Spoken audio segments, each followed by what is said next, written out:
Nag-uulan kaya ito sila naglalabasan, yung ugat ng gabi. Daludal kung tawagin ito sa amin sa norte or takway naman yata sa Visayas. Isang napakasarap na pang-ulam pero madalang na itong matikman dahil nga wala na masyado mapagkukuhaan. Ang tamis at sarap ng takway. Madaming pwedeng gawing masarap na luto dito katulad ng paksiw, kinamatisan na yung upload ko nakakalinggo, adobo kaya ginataan. Pero ngayon pagsasamahin ko na adobo sa gata.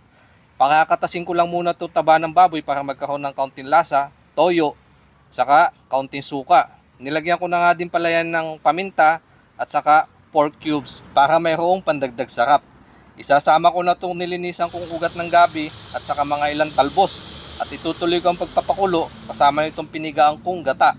May mga nagtatanong nga pala paano ang gagawin para hindi sumama yung kati. Tip ko lang po, pag nagluluto nito, slow cooking lang at hindi dapat minamadali. Oh, nagmamantika. Sasamahan ko lang ng daing para meron naman pamparis. Hinugasan ko na yan para hindi sumama yung alat. At pag ganyang ulam, alamang, madaming kanin ang uubusin yan. Kaya ay labas na ang baso. Utusan na din si pinsan bumili ng coke at saka yelo. At dahil nga bahaw, naalala nyo ba noon na pag ganyan nagluluto na masasarsa, pinapahid yung kanin sa kawali para simut sarap yung katas. Pinag-aagawan pa. Adobo sa gata na ugat ng gabi na mayroong kaparis na daing. Nais na ibalik naman para salamat sa patuloy na biyayang pinagkakaloob sa amin. Basbasan ito at magbigay ng lakas sa aming pangatawan. In Jesus' name, Amen. Umayon! Mangantayo na po! Grabe. Yung alat at saka yung tamis ng gata. Suabe-suabe. Ito, samahan pa natin ng daing. Ano?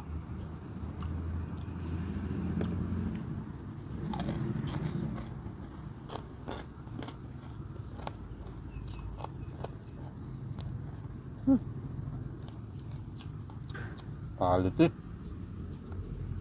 Babad lang natin yung ating daing sa suka.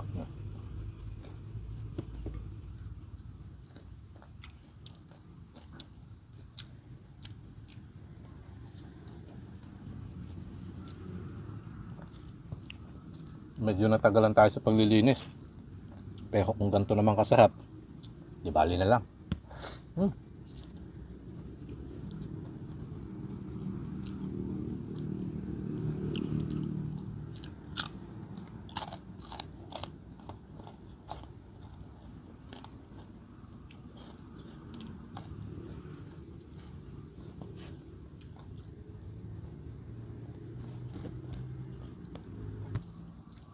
Naabot ng gutom.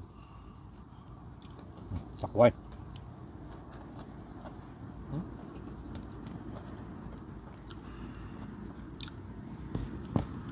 Hop.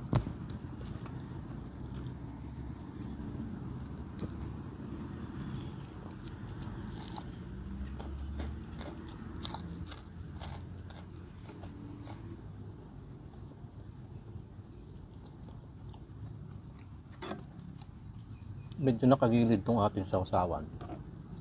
Ano? Mantika no gata. Gigit na nga natin. Yan. Para mas swabe, kitang-kita. Yan natin, binabad na.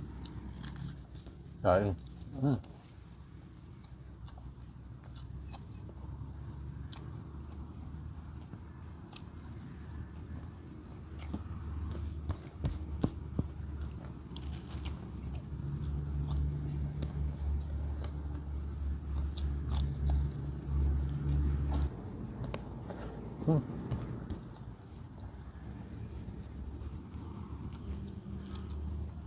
Samahan pa natin ng daing.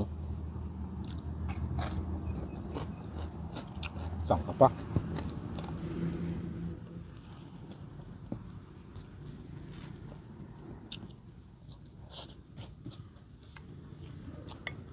Hop.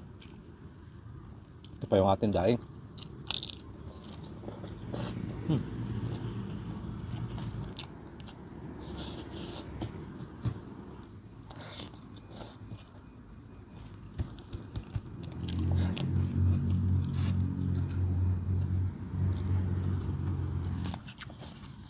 Ayos na naman po mga kanayon. Yan ang ating babahaging yung ahaw. Cheers po sa ating lahat.